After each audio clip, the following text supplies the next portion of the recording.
আঙুল ভেঙে গেছে, তবুও গোলপোস্ট ছাড়েননি তিনি। একজন কাঁদছিলেন ট্রফি জিতে, আর একজন ইউরোপের ফাইনালে আগুন ঝরাচ্ছিলেন গোল আর অ্যাসিস্টে। বিশ্বকাপ যত ঘনিয়ে আসে, আর্জেন্টাইনরা যেন ততই ভয়ঙ্কর রূপ ধারণ করে। গতরাতে ইউরোপা লিগের ফাইনাল শুধু অ্যাস্টন ভিলার জন্য একটা ম্যাচ ছিল না, এটা ছিল আবেগ, যুদ্ধ আর প্রত্যাবর্তনের গল্প। ৪৪ বছরের অপেক্ষা, ৪৪ বছরের খরা অবশেষে শেষ হল ফ্রাইবুর্গকে ৩-০ গোলে হারিয়ে। আর সেই ইতিহাসের কেন্দ্রে ছিলেন দুই আর্জেন্টাইন যোদ্ধা। একদিকে এমিলিয়ানো বুন্দেলিয়া, ১ গোল ১ অ্যাসিস্ট, সর্বোচ্চ ৪টি চান্স ক্রিয়েট করে ম্যাচ সেরা পারফরমেন্স। আর পুরো টুর্নামেন্টে ১২ ম্যাচে ৪ গোল ৬ অ্যাসিস্টে ১০টি গোলের সরাসরি অবদান।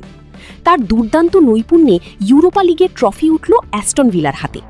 কিন্তু সবচেয়ে সিনেম্যাটিক অংশটা ছিল গোলপোস্টের নিচে, কারণ সেখানে দেয়াল হয়ে দাঁড়িয়েছিলেন একজন মানুষ যার আঙুল ভাঙা। হ্যাঁ, ঠিকই শুনছেন, ফাইনালের আগেই ওয়ার্ম আপে চোট পান এমি মার্টিনেজ। একজন গোলকিপারের জন্য আঙুল মানে সবকিছু, কিন্তু তিনি মাঠ ছাড়েননি, কারণ বড় ম্যাচ মানেই ডিবু মার্টিনেজের অন্য রূপ।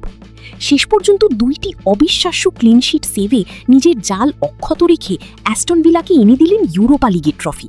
সেই সাথে জিতে নিলেন টুর্নামেন্টের সেরা গোলকিপারের পুরস্কারও। কিন্তু শেষ বাঁশির পর যা ঘটল, সেটাই সবচেয়ে আবেগের মুহূর্ত।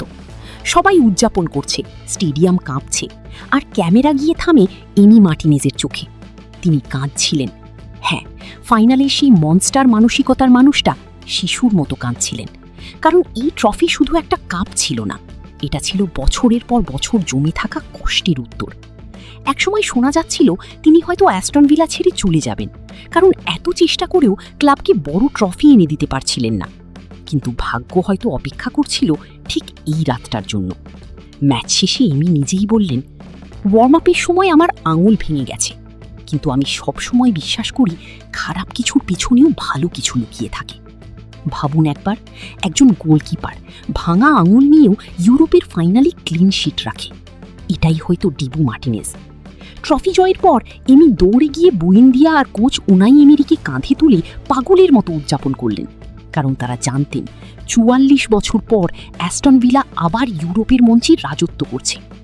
আর এই গল্পের কেন্দ্রে ছিল দুই আর্জেন্টাইন এমিলিয়ানো। একজন দেয়াল হয়ে দাঁড়িয়েছিলেন, আরেকজন আগুন হয়ে জ্বলে উঠেছিলেন। ম্যাচ সেরা বুয়েন্দিয়াও পরে বললেন, দিবু শুধু আমার সতীর্থ না, সে একজন খুব বিশেষ মানুষ। কঠিন সময়গুলোতে সে আমাকে অনেক সাহায্য করেছে। এই কথাগুলোই হয়তো বলে দেয় আর্জেন্টিনার শক্তি শুধু ট্যালেন্টে না, তাদের বন্ধনেও। সবচেয়ে অবিশ্বাস্য ব্যাপারটা জানেন কি? বিশ্বকাপ যত কাছে আসে, আর্জেন্টাইন ফুটবলাররা যেন ততই ভয়ঙ্কর হয়ে ওঠে। এখন প্রশ্ন একটাই, স্কালোনি কি বিশ্বকাপে নতুন কোনো চমক দেখাবেন? কারণ বুয়েন্দিয়া যেভাবে আগুন ঝরাচ্ছেন, আর্জেন্টিনার মিডফিল্ড যুদ্ধ এখন থেকেই শুরু হয়ে গেছে। আর একটা বিষয় আবারও প্রমাণ হলো, আর্জেন্টাইনরা শুধু ফুটবল খেলে না, ওরা জন্ম নেয় বড় মঞ্চ শাসন করার জন্য।